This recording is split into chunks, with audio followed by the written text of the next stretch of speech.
Hi, one question for you.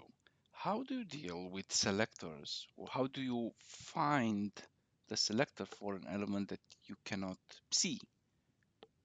Are you confused? Don't worry. Let me explain.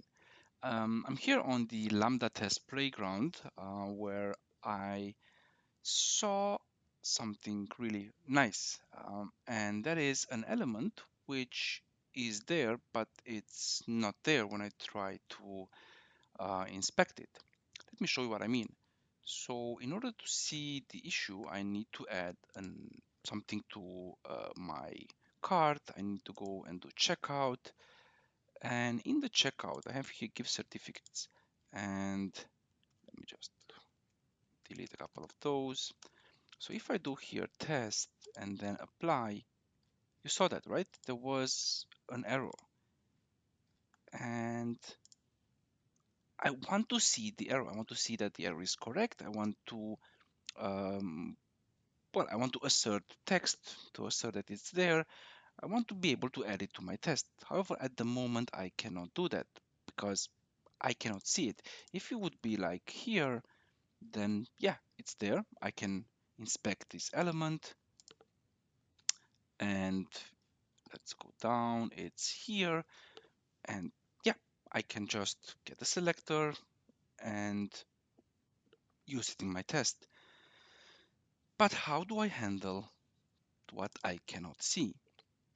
Well, usually something like this would work in the sense I do an inspect here, I go to sources, and then by using the debugger, I would try to actually stop the page before it refreshes. Now, I was able to do this a couple of times, and let's see if this still works. So I can after I press the apply, I need to jump here and then press F8, which would um, start the debugger. So let's see. And I wasn't fast enough. Now, like I said, I could do it a couple of times. It's more like a 50-50. So in 50% of your situations, this should do the trick. Now, here it didn't do the trick, but I do have another solution for you. And that is if we go back here and I try to inspect this part right here, which is causing me issues, I see that I have an input and the input is of type submit. Now, what does that mean? Well, that means when I press this button, the whole form that it is a part of will be submitted and usually the page will be refreshed, and that's why we have this issue. This is what triggers my refresh. And if I try to change this, I can just take out the submit and just say text.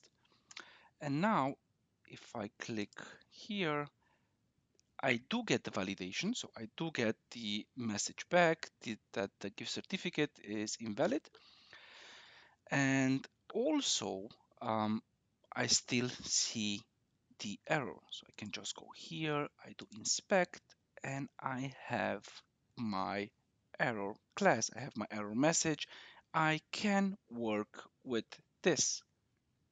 Now, there you have it. This was a way to actually two ways. One worked 50% of the time, one worked 100% in our case. But this was how you can see the invisible element.